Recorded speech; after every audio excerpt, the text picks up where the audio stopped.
नमस्कार.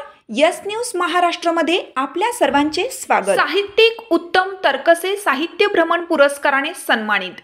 Navi Mumbai hotel Modi grand अदालत road Sambhajinagar येथे प्रज्ञा बहुउद्देशीय संस्था महाराष्ट्राच्या वतीनं 11वे राज्यस्तरीय साहित्य संमेलन व पुरस्कार वितरण सोहळ्याचं आयोजन करण्यात आलं होतं.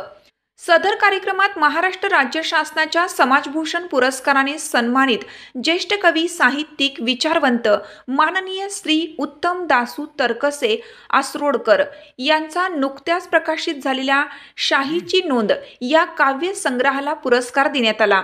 सदरचा पुरस्कार सन्मानपूर्वक प्रदान केल्यानंतर माननीय श्री उत्तमराव तरकसे यांनी सदरच्या पुरस्कारासाठी माझ्या काव्य संग्रहाची निवड केल्यामुळे संस्थेच्या अध्यक्षा सौ लीना देगलूरकर, सचिव मकरंद घाणेकर व इतर सर्व पदाधिकारी व पुरस्कारासाठी नेमलेल्या निवड समितीचे सर्व पदाधिकारी यांचे मनापासून खूप खूप आभार व्यक्त केले. यस न्यूज महाराष्ट्रासाठी रवी पी ढवळे सर, कार्यकारी संपादक, मुंबई. नमस्कार प्रेक्षकांनो, एस न्यूज महाराष्ट्राच्या बातमीपत्रामध्ये पुन्हा एकदा आपलं मी सर्वांचं स्वागत करतोय.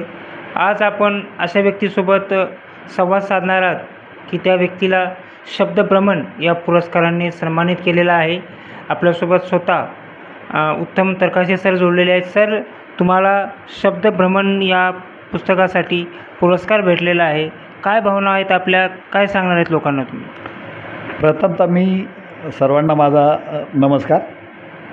मी उत्तम दासू तरकसे आसरडवकर.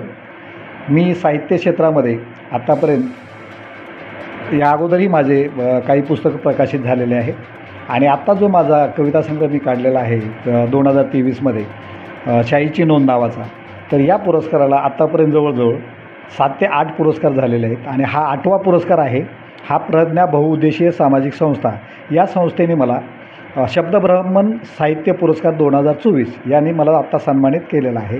विशेष म्हणजे हा पुरस्कार मला स्वीकारायला त्यांच्या कार्यक्रमाला उपस्थित राहता आलं नाही, परंतु त्यांनी मला नंतर, कारण मी इलेक्शन ड्युटीमध्ये असल्याने मला तिथं जाता आलं नाही, तर मला त्यांनी इलेक्शन ड्युटी संपल्यानंतर मला स्वतः त्यांनी आमंत्रित करून त्यांच्या कार्यालयामध्ये त्यांचे संस्थेचे जे सचिव आहेत मकरंद घाणेकर, तर यांच्या हातचे मला तो पुरस्कार प्रदान करण्यात आला. या अगोदर मला जवळजवळ मी साहित्य फुले सामाजिक साहित्य क्षेत्रामध्ये आणि शाहू फुले आंबेडकरी साहित्य सहवासानं मी कार्यरत असल्यामुळे किंवा करता असल्यामुळे आणि या अगोदरही मी चळवळीमध्ये बहुतांशी काम करत असल्यामुळे मला बऱ्याचशा पुरस्कारांनी सन्मानित केलेलं आहे.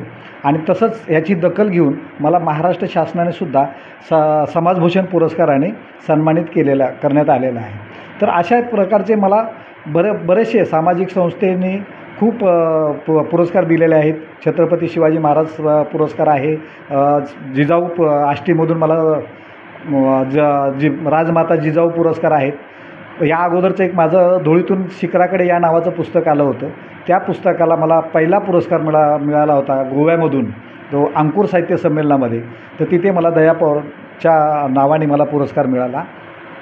ह्याही काव्यसंग्रहाला प्रथम मला नागपूरमधून दया पवार हेच दया पवारांच्याच नावानं पुरस्कार मिळालेला आहे.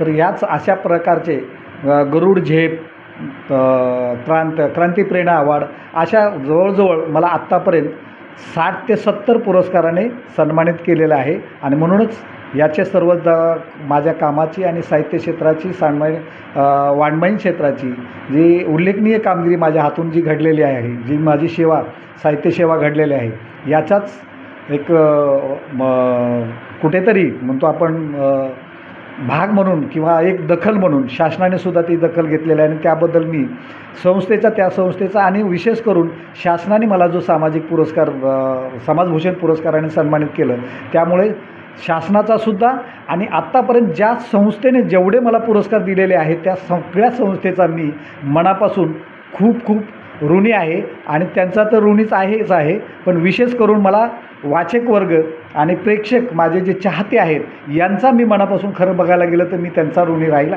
आणि तसंच बघायला गेलं तर माझे पत्रकार बांधव यांचासुद्धा मी मनापासून ऋणी आहे. कारण मला जे एक प्लॅटफॉर्म देण्याचं आणि एक उंचीवर नेण्याचं काम जे केलेलं आहे ते माझा चाहता वर्ग, वाचक वर्ग आणि माझे पत्रकार बांधव या लोकांनी मला एक उंचीवर नेण्याचं काम केलेलं आहे. आणि याचेच म्हणून मी आज तुमच्यासमोर त्यांच्या प्रेरणेने, त्यांच्या आशीर्वादाने मी तुमच्यासमोर 2 शब्द बोलण्यासाठी